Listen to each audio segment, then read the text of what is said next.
पुण्याच्या आयटी कंपनीतील तरुणीचा खून. राज्यात दिवसेंदिवस गुन्हेगारीचं प्रमाण वाढत असून कायदा व सुव्यवस्थेचा प्रश्न ऐरणीवर आलाय. अशातच पुण्यातून तरुणीच्या हत्येची एक खळबळजनक घटना घडली आहे. पुण्यातील येरवडा भागातील एका आयटी कंपनीच्या तरुणीवर कंपनीमधील सहकार्यानंच जीवघेणा हल्ला केलाय. या धारदार हल्ल्यात शस्त्राच्या हल्ल्यात जखमी झालेल्या तरुणीचा उपचारादरम्यान मृत्यू झाल्याची घटना घडली आहे.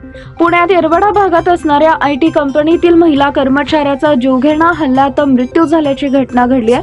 शुभदा कोदर असा मृत झालेल्या महिलेचं नाव आहे. हल्ल्यानंतर रक्तस्राव झाल्यानं तरुणीचा मृत्यू झाल्याची प्राथमिक माहिती मिळते. पुण्यातील आयटी कंपनीमध्ये अकाउंटंट म्हणून ही तरुणी कार्यरत होती. काल सायंकाळी कंपनीच्या पार्किंगमध्ये तिच्याच सहकार्यानं तिच्याच हाताच्या कोपऱ्यावर धारदार शस्त्रानं वार केलं. या हल्ल्यात शुभदा ही तरुणी गंभीर जखमी झाली होती.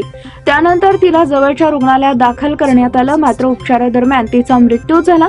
या प्रकरणी पोलिसांनी आरोपी कृष्णा कनोजा याला अटक केली आहे.